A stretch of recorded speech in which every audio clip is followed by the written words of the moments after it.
Good morning, ladies and gentlemen, and welcome to this explosive edition of Talk TV Uncensored, where we dive deep into the scandals that shake the world of entertainment. Today, we're unpacking one of the most shocking moments in British daytime television history, the infamous clash between the legendary Sir Kenneth Branagh and the ever-charismatic host Lorraine Kelly on her beloved ITV morning show. Picture these: it's a crisp autumn morning in October 2025, the leaves turning golden outside the London studios, and viewers across the nation are sipping their coffees, expecting the usual blend of light-hearted chit-chat, celebrity gossip, and perhaps a recipe or two. But what unfolded was anything but ordinary. Sir Kenneth, fresh off the red carpet premiere of his latest directorial triumph, a gritty reimagining of Shakespeare's Macbeth set in a dystopian future, arrives with his trademark charm of that warm Northern Irish lilt, the twinkling eyes behind those signature glasses, and a smile that could melt the iciest of critics. Lorraine Kelly, Scotland's queen of morning telly, with over 4 decades under her belt, greets him with her infectious energy, her laugh echoing through the brightly lit set adorned with plush sofas in pastel blues and a backdrop of blooming faux flowers. The audience, both in studio and at home, senses the buzz. Branagh is here to promote not just his film but also his new memoir, Stages of Shadow, a candid exploration of his life's highs and lows, from Belfast boyhood to Hollywood heights. As the cameras roll, the theme music fades, and Lorraine leans in with that familiar twinkle. "Kenneth, darling, it's been too long. Tell us, how does it feel to be back in the bard's world?" Branagh chuckles modestly, launching into a passionate monologue about the timeless relevance of ambition and betrayal in today's polarized society. The conversation flows like fine whiskey, a smooth, intoxicating touching on his collaborations with the likes of Emma Thompson in past projects, his voice work in animated blockbusters, and even a cheeky aside about his love for classic British comedy. Viewers are hooked, tweeting their delight in real time. Branagh on form, #Lorraine, trends almost immediately. But beneath this polished surface, tensions simmer, waiting for the spark that will ignite the powder keg. Lorraine, ever the sharp journalist at heart, has done her homework, poring over advance copies of his book and recent interviews where Branagh has been vocal about industry inequities. She's prepared to pivot from fluff to substance, and as the segment hits the 5-minute mark, she does just that, her tone shifting ever so subtly from playful to probing. "Kenneth, in your memoir, you write so eloquently about the invisible barriers in theater and film, those old boys clubs that still linger. But let's be honest, as a white, straight, able-bodied man who's scaled every peak, aren't you part of the problem sometimes?" The studio falls into a hushed anticipation, the audience leaning forward, remote controls paused mid-air in living rooms from Dundee to Devon. Branagh's smile falters for a split second, his fingers drumming lightly on the armrest, a telltale sign for those who know him well. He recovers with grace, countering thoughtfully, "Lorraine, that's a fair question, and one I've wrestled with deeply. Privilege is a lens we all peer through differently, but acknowledging it is the first step toward dismantling it." The exchange crackles with intellectual electricity, drawing in even the most casual viewers. Yet, as Lorraine presses further, her questions growing pointed like darts aimed at a bullseye, the air thickens with unspoken challenges. This isn't just promotion anymore, it's a reckoning, a mirror held up to fame's glittering facade, and no, Nia, not the guest, not the host, not the audience is left unscathed. As we peel back the layers of this confrontation, we'll explore the biographies that brought these two titans together, the subtle cues that foreshadowed the storm, and the cultural undercurrents that made this moment inevitable in an era hungry for authenticity over artifice. Stay with us, because what comes next will redefine how we see celebrity interviews forever: raw, unfiltered, and utterly unforgettable. To truly grasp the magnitude of this televised tempest, we must journey back to the origins of our key players, starting with the indomitable Lorraine Kelly, whose career is a masterclass in resilience and reinvention. Born in 1959 in the rugged beauty of Scotland's East Berwickshire, young Lorraine grew up in a modest home where the wireless radio was the family's window to the world, as stories of far-off adventures crackling through the airwaves, igniting a spark that would propel her into broadcasting's bright lights. By her teens, She was already scribbling notes for imaginary news bulletins, her sharp wit and unyielding curiosity setting her apart in a male-dominated field. Graduating from university with a degree in English,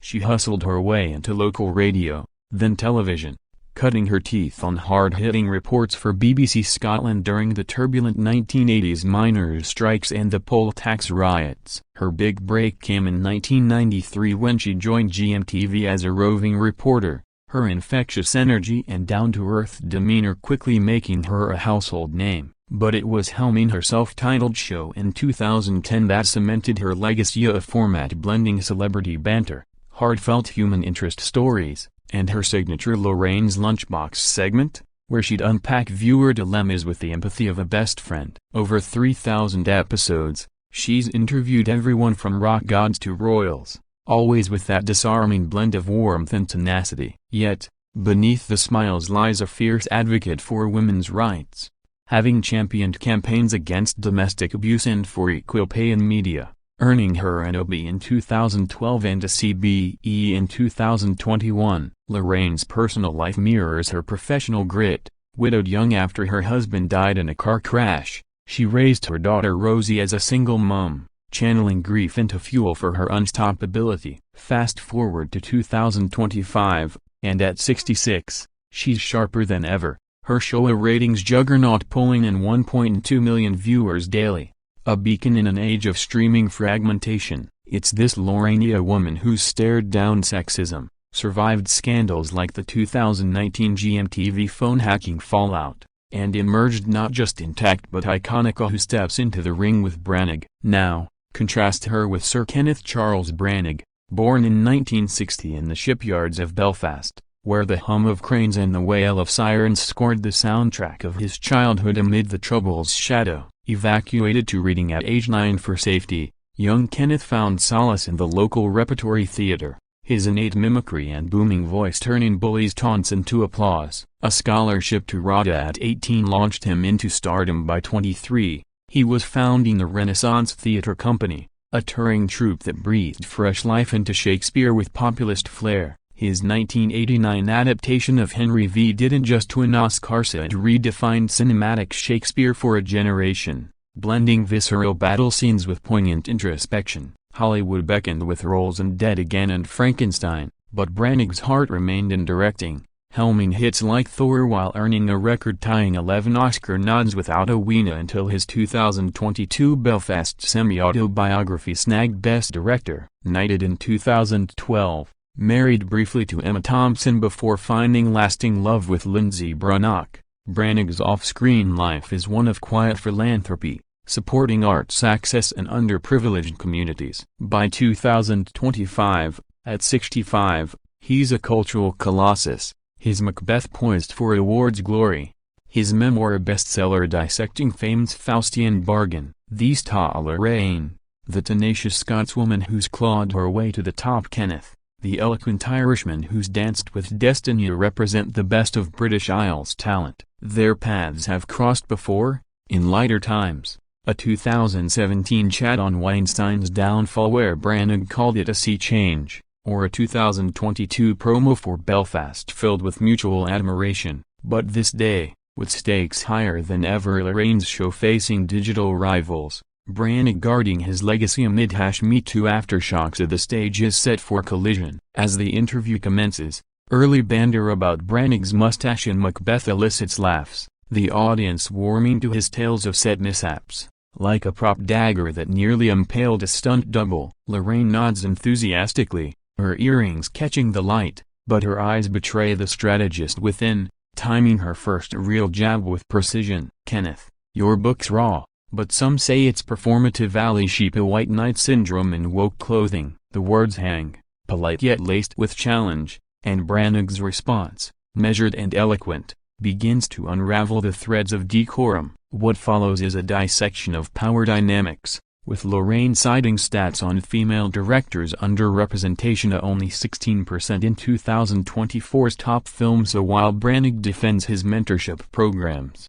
his voice rising in defense. The studio crew exchanges glances, producers whispering into headsets at home, social media erupts. Is this real?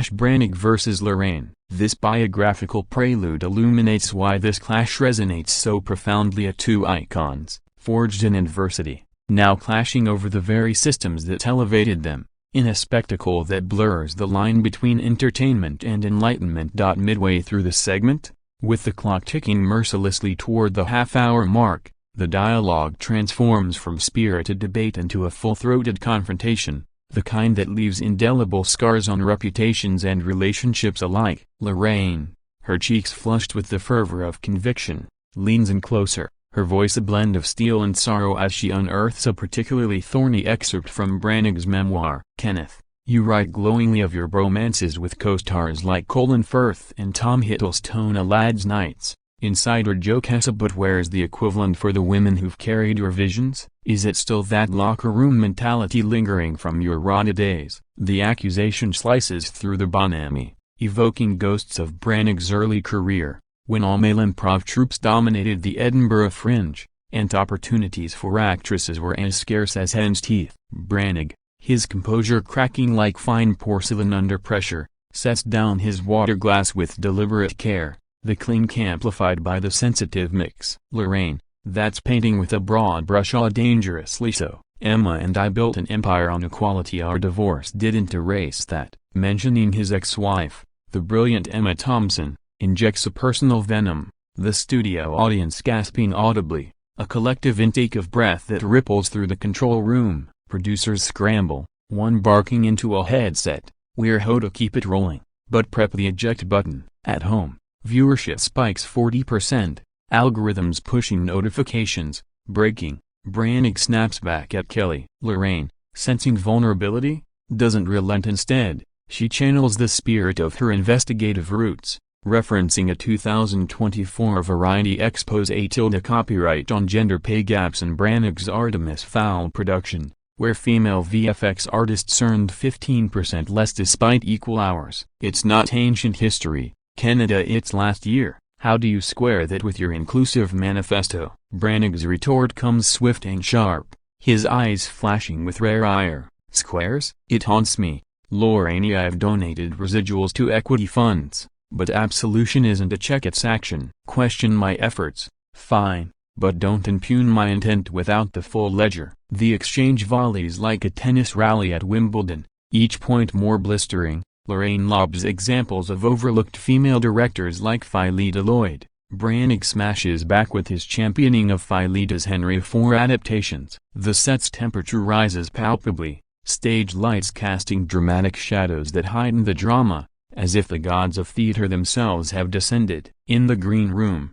Branagh's publicist paces, phone glued to ear, while Lorraine's team high-fives discreetly. This is the stuff of legend, the interview that could clinch a BAFTA for her show. Yet, as barbs fly, empathy flickers, Branagh concedes a point on unconscious bias, his voice softening to recount a Macbeth scene rewritten at an actress's behest for deeper agency. Lorraine nods, momentarily disarmed, sharing her own battles against ageism and Tilly. But détente is fleeting. She circles to the elephant in the room, of Branagh's much-discussed bromance with Harvey Weinstein pre-scandal, a partnership that yielded sleuth but soured amid allegations. You called it a wake-up call in 2017, but ties like that, did they blind you to the rot? Branagh's face pales, the wound fresh despite years. He responds with measured fury, blinded, Noah betrayed. Yes, I severed ties immediately, supported survivors publicly. To suggest otherwise is not journalism, it's character assassination on air. The line is crossed. The audience erupts in divided applause, some cheering Branagh's defense, others Lorraine's pursuit of truth. Chaos ensues, a commercial break is forced, the screen cutting to ads for digestive biscuits amid the melee. During the pause, off-mic whispers leak, a Branagh demanding an apology, Lorraine consulting lawyers via text. When they return, the frost is arctic. Branagh's answers grow curt, Lorraine's questions laced with frostbite. Social spheres ignite, feminist influencers hail Lorraine as a lioness, Branagh's fans decry ambush journalism.